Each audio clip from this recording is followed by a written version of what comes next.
Ng'ebula olunaku lumu empaka za ddigi n'emmotoka z'empaka zitojjere ku Uganda Motorsport Arena Busiika ku Sande eno, abavuzi ab'enjawulo bakyagenda maaso n'okuzeetegekera. Olwaleero Nakinku mu kufuumula emmotoka z'empaka era nga Nantamegwa wa ddigi emirundi 10 egy'omudiringanwa, Arthur Brick Jr. asiibye Busiika ng'agezesa emmotoka ye ey'ekika kya Subaru N12.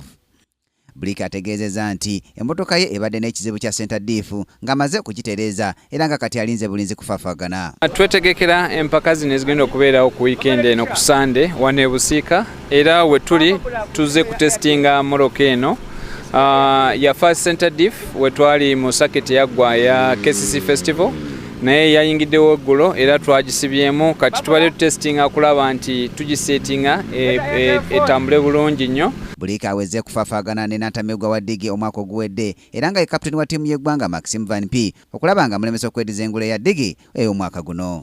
Van P era nga wogambye akweddiza ekintu naye tekijja kubeera kyangu. Ngenda mulemerako ku weekend eno ndabe nti muteeka ku pressure. Nange engule eyo njagala ne lwankuba nina ngule 10 nera njagala y'endala. Ne Sharifa Katete oluvannyuma lw'okwetaba mu mpaka za ddigi ezibadde Kenya kati alinze bulinzi ze Busiika era nga naye asuubira buwanguzi bwereere. Musuubira ekintu ekirungi kuba nfunye training era kati nina kutraininga abantu abaguzi bonna bonna kimanye nti ku Sande ngenda bakolera ekintu ekiriyo.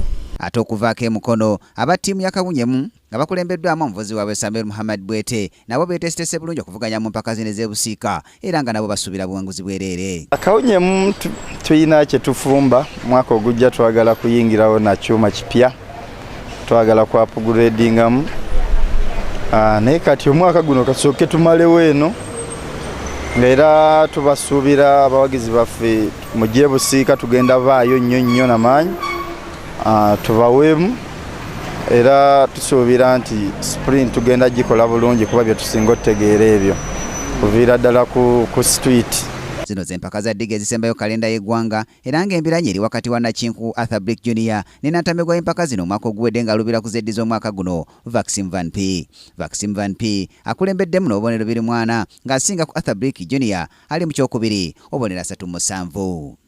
Brian Katende munabyamizannyo, Kingdom TV amalindirire. This is Kingdom TV.